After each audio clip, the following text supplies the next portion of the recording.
Alright, here's my new truck. This is my 2020 Peterbilt 579 Ultraloft. She is very purple, and I'm very excited. What a beautiful truck.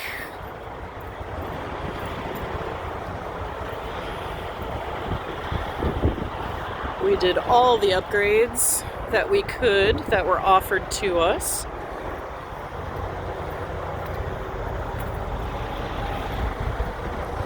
Have my APU system. We went with super singles for the tires for fuel economy. It's the fan for my heating and air conditioning system. Got 2 sets of racks for load bars and also for my shovel and my broom for sweeping out my trailer. Very exciting thing here. Let's see, we'll come around. It's the back view. Look at that, boys and girls. Disc brakes. You don't know how happy that makes me. No more adjusting S-cams and stuff. I have plenty of space to put in chain hangers if I felt like it, but I'm also going to put in a huge ass step box that has storage in it. I'm very excited about that. Got the nice wrapped air lines and electrical line with the spring controls on it so that they don't drag across my catwalk. This is locked right now. This is an it's the full-size door that leads to the bunk. So under bunk area here, my bed up there. Let's go inside. It is windy. Fire extinguisher. Now this does require a code. Oh, that sound you hear is my my lane departure system powering up. So that's the sound it makes if I'm riding too close to the lanes. I do have a smart nav system and a driver infotainment center, which is really cool. Whoops. I still have a lot to learn about it. I don't know what any of this stuff does right now. I will be playing with it later. So, press the brakes. Oh, and it started up without using the code. That's pretty interesting. So there's my dash. Additional gauges are going to be here. And I can control which gauges are there. I can add different ones. I can customize them. But there's a control panel, smart wheel, sound control, and that is my cruise control. We've got windshield wipers, also lights, dimming and brights. Here's my gear shift, as well as my engine brakes.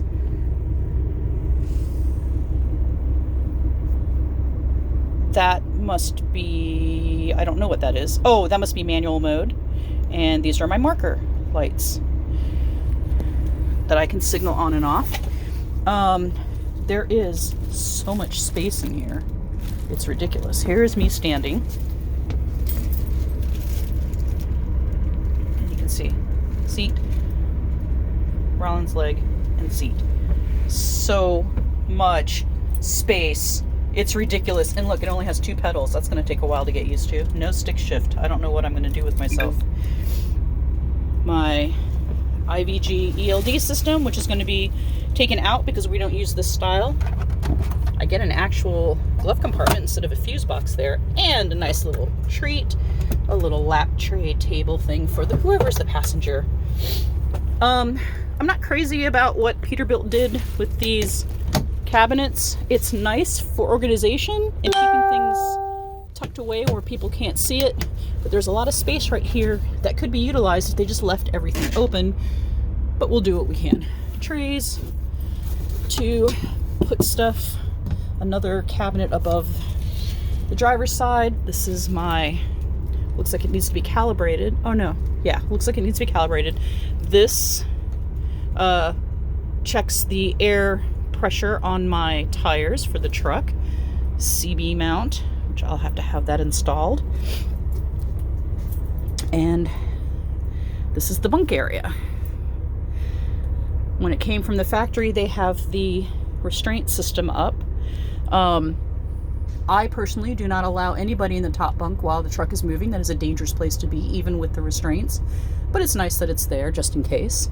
Bottom restraints, obviously, if somebody is sleeping in the truck while the truck is moving, they should be fully restrained so that if there is an accident or a sudden stop, they don't go tumbling out of the bunk and getting very hurt. There's a very small little cutout in the underbunk area, but that's where my APU heating and air conditioning vents are. Behind the driver's side area, there's my inverter. I think this is just a standard 1500 watt. I will probably upgrade that to an 1800 watt sooner rather than later. And then eventually when I have the cash, I will make that a pure sine inverter so I can put in some high-end cooking appliances. Got my new triangle, safety triangles. So this is the bottom cabinet. This will be where I keep stuff for the dogs. They gave me like a little cubby thing here. So that's going to be Alfie's food and supplies. This is right here where I would be sleeping, right over there. So cup holders, a couple little things. There's this controls the air conditioning and heating while the truck is running. This is my APU controls when the truck is turned off. It's on standby right now because I have the truck running. The idle shutoff should be kicking in oh, that ding, that's what that means. It's going to kick off in about a minute. A really small little cubby here. Good for my getting ready in the morning stuff. Oh, I forgot this. There is a tray. In a small drawer. They call this the office, the workstation. This is probably where I'm going to be doing most of my cooking until I buy a small table, like a card table, because I think that's a little bit better. I don't like trying to cook on top of drawers because grease and stuff can get in there, food can fall in, and then it's bad. This is the refrigerator. It is small, but it will be enough for one person. The freezer is frighteningly small, so that just means I have to shop more often than I would normally. It's just another small tray, about the size of my hand, for extra stuff. The brochure shows that as holding soda cans, but since I don't drink soda, I'm not going to use it. This is a closet, and these are my curtains for the side windows in the bunk area. There is well, you can't see it, but there is a bar here so I can put my hanging clothes here. There is actually a mirror for short people. I can actually see in it now. All the other ones were like way up here. Little pocket there. There are two cubbies all the way up top for different things. Pretty much everything has 12 volt capabilities. And this is a spot for a microwave, which I will end up not using the 12 volt for that. I will use the inverter. And then this is the bunk. This is supposedly the widest bunk, the biggest bunk mattress size on the market right now. This is going to be kind of a chore to get all of this down, but from here to here,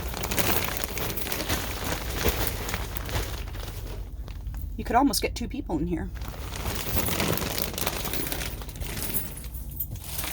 Now, this is the part that I really like. Here is the upper bunk. It is folded in half so that when I'm standing knees to the bunk, my arm is completely outstretched, so it's not in my way at all. So to bring it down, I just have to grab this and pull. Oh, sorry about that. It's heavy. I need two hands to do that calmly. And as you can see from the mattress back there, it splits so that it's easily folded. This can be used as upper bunk storage. I'm going to keep it as a bed in case I have riders who might want to do it. And what's really nice is, let's see if I can open this. I don't think I'm going to be able to show it because it's all sticky, but there's a ladder here. There's a ladder that comes down so that you can climb up to the top bunk. It is actually really nice because it stows completely flush, so it's not in the way. And then to put it back up, you just click it back up in place. And it's very sturdy, and I love it. So I have windows up top. And like I said, there's the full door. And then another small window. There's a TV mount, but I don't watch TV, so I'm probably not going to put one up there. Extra storage here. That's probably going to be for dog toys and stuff. And then, very important,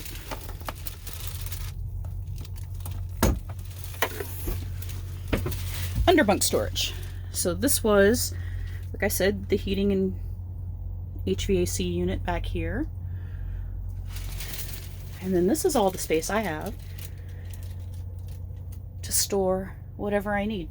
There's the bottom part of the door, so there's a side box there. I would like to not have to store truck stuff there because I would like to use this space for things like clothing and food and other stuff. We'll have to see. As much space as there is, they have kind of like, this is nice, I guess, but I would have preferred this whole thing to be a large cabinet similar to this with shelves in it, and that could have been a good place to put food and non-perishables. But the average truck driver in America does not cook in their truck, so they don't tend to have storage options for things like that. Plus they're mostly men. I don't know if that has anything to do with it, but they tend not to do a lot of their own cooking. These curtains will close, so I have privacy from the back to the front, but then also I have curtains here that will wrap completely around, which then allows for the space to be much more open when I am stopped for the night. And yeah, there we go. So I'm going to show you how tall this is. Here's Rollin standing up in the front, and here he is standing at the back. Put your arms all the way up and see if you can touch the ceiling. He cannot touch the ceiling. You're how tall? 6. 6 feet? Yep, pretty much. Yep. And then when you go to come sit down, you are not anywhere close to bumping your head, right? Yeah. Well, maybe like right there, but you have to like lean all the way forward. But when you're coming in to sit down, like right here, still lots of clearance. He likes to bend forward when he sits, so there, that might be a little bit of an issue right there, but not as much in the previous truck. True. So there it is. Sorry this is wobbly. I've never done this before. Those grab bars are also fully integrated into the structure. They are there so that you can help pull yourself up if necessary when climbing the ladder. So this is my truck. I'm very excited. I'll post another video when I have it all organized and it looks pretty.